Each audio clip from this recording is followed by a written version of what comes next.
बिना सोचे समझे ट्रंप ने ईरान में जंग छेड़ दी। अब खत्म करने के लिए उतावले भी नजर आ रहे हैं। कब खत्म होगी, कैसे होगी, ये नहीं पता, लेकिन इसका जो नुकसान जंग का दुनिया भर में हो रहा है और दुनिया भर में नुकसान चल रहा है, उसका थोड़ा सा अंदाजा आपको देते हैं। कच्चे तेल के दाम $150 प्रति बैरल के आसपास चल रहे हैं। देश में एलपीजी और एलएनजी की मांग बढ़ चुकी है और डॉलर के मुकाबले रुपया गिर रहा है।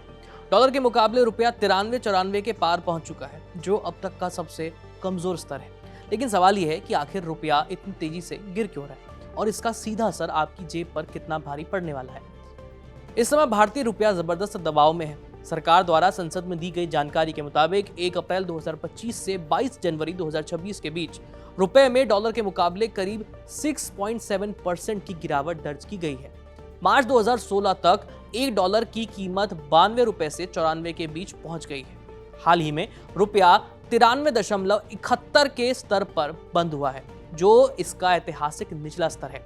अगर हम पिछले कुछ सालों को देखें तो तस्वीर और ज्यादा साफ हो जाती है। 2014 में जहां $1 की कीमत करीब 63 रुपए थी, वहीं आज ये लगभग 93 रुपए तक पहुंच चुका है। यानी रुपया लगातार कमजोर हो रहा है। लेकिन हाल के दिनों में इसकी गिरावट में अचानक से स्पीड आ गई है, स्पीड पकड़ ली है।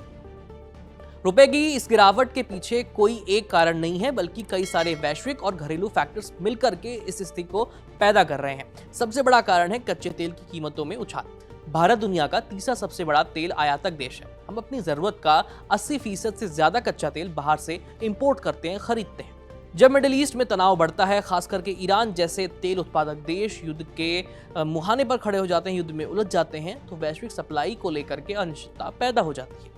इसका सीधा असर तेल की कीमतों पर पड़ता है, जो 100 से $110 प्रति बैरल तक पहुंच जाती है। ऐसे में भारत को ज्यादा डॉलर खर्च करके इस तेल को खरीदना पड़ता है, जिससे डॉलर की मांग बढ़ जाती है और रुपया कमजोर हो जाता है। इसके अलावा विदेशी निवेशकों का व्यवहार भी रुपए के स्तर पर असर डालता है। हाल के महीनों में विदेशी संस्थागत निवेशकों ने भारतीय बाजार से भारी मात्रा में पैसा निकाल लिया है। जब ये निवेशक भारत से पैसा निकालते हैं तो वो अपने निवेश को रुपए से डॉलर में कन्वर्ट करते हैं। इससे डॉलर की मांग बढ़ जाती है और रुपया नीचे चला जाता है। तीसरी बड़ी वजह है वैश्विक अनिश्चितता। जब दुनिया में युद्ध या संकट या सप्लाई चेन में बाधा आती है तो निवेशक सुरक्षित निवेश की ओर दौड़ते हैं। अमेरिकी डॉलर को दुनिया की सबसे सुरक्षित मुद्रा माना जाता है, इसलिए ऐसी स्थिति में डॉलर मजबूत हो जाता है और भारत जैसी उभरती हुई अर्थव्यवस्थाओं की जो करेंसी है वो कमजोर पड़ जाती है। इसके साथ ही अमेरिकी केंद्रीय बैंक, फेडरल रिजर्व बैंक की जो नीतियां हैं वो भी रुपए की जो लेवल है उस पर असर डालती है। फिलहाल फेड ब्याज दरों को ऊंचा बनाए हुए हैं, जिससे निवेशक अमेरिका में पैसा लगाना ज्यादा सेफ और फायदेमंद समझते हैं। इसका नतीजा ये होता है कि भारत जैसे देशों से पूंजी बाहर जाती है और रुपया दबाव में आ जाता है। इसके अलावा भारत का बढ़ता हुआ व्यापार घाटा भी एक अहम कारण है। भारत ज्यादा आयात करता है और अपेक्षाकृत कम निर्यात करता है, खासकर जब तेल महंगा होता है और आयात बिल बढ़ जाता है, जबकि निर्यात से उतने डॉलर नहीं आ पाते। इससे डॉलर का जो बहाव है वो बाहर की तरफ बढ़ जाता है और रुपया कमजोर हो जाता है।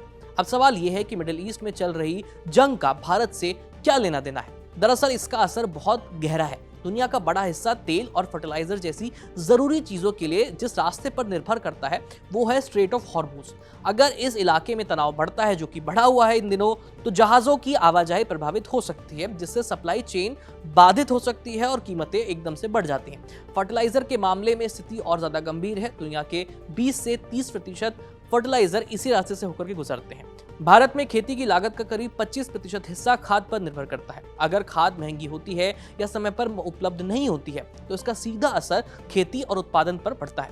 खास करके मार्च से अप्रैल और इसके जो बीच का समय है, ये भारत में फर्टिलाइजर की सबसे ज्यादा यहाँ पर जरूरत होती है। अगर इसी समय सप्लाई में दिक्कत आती है और समस्या लंबे समय तक बनी रहती है तो उत्पादन घट सकता है और खाने पीने की चीजों की कीमतें बढ़ सकती हैं। तो क्या इसका असर आपकी जेब पर भी पड़ने वाला है? तो जवाब है हाँ, और काफी तेजी से आपकी जेब पर असर पड़ेगा। सबसे पहले असर पड़ेगा पेट्रोल और डीजल और गैस की कीमतों पर। आपको यह दिखने वाला है, तेल महंगा होगा, इसकी वजह से सीधा मतलब यह है कि ईंधन की कीमतें बढ़ जाएंगी। सरकार हर बार सब्सिडी दे करके इसे कंट्रोल नहीं कर सकती है।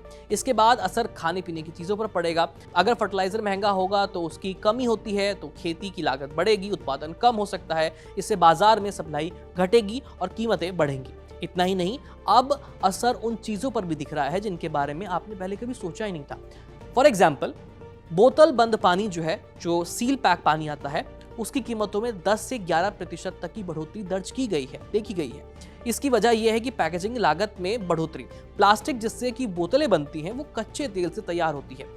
जब तेल महंगा होता है तो प्लास्टिक भी महंगी हो जाती है और इसका सीधा असर जो उत्पाद है उसकी कीमत पर पड़ता है।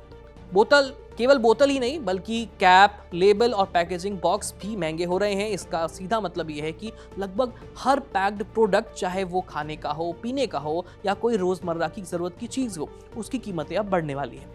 यानी मिडिल ईस्ट में चल रही जंग का असर अब आपके घर की रसोई तक और आपकी जेब तक पहुंच रहा है। इस पूरी स्थिति को संभालने के लिए भारतीय रिजर्व बैंक लगातार हस्तक्षेप कर रहा है। 2025 में आरबीआई ने $51 बिलियन से ज्यादा बाजार में बेचकर रुपये को सपोर्ट करने की कोशिश की थी। इसका सीधा मकसद ये है कि बाजार में डॉलर की उपलब्धता बढ़े और रुपए पर दबाव कम हो जाए। हालांकि ये एक अस्थायी उपाय है और लंबे समय तक इस समस्या का समाधान नहीं हो सकता है।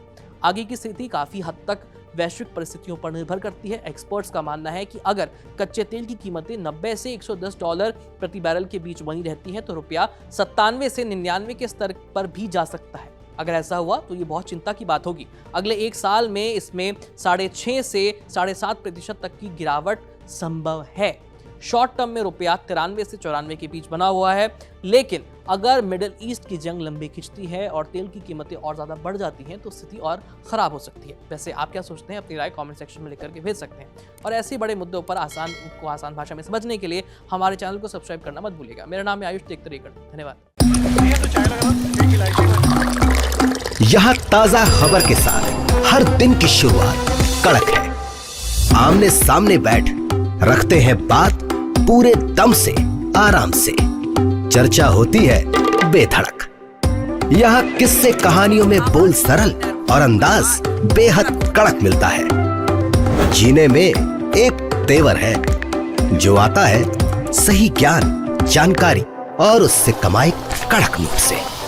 इधर मौके पर चौका नहीं, छक्का लगा जलवा दिखाते हैं। कड़क क्रिकेट से अपने रोमांच को जो बढ़ाते हैं। यहाँ की हर बात का मिजाज एक है, मिजाज कड़क। आपका अपना YouTube चैनल कड़क, लाइव बेधड़क।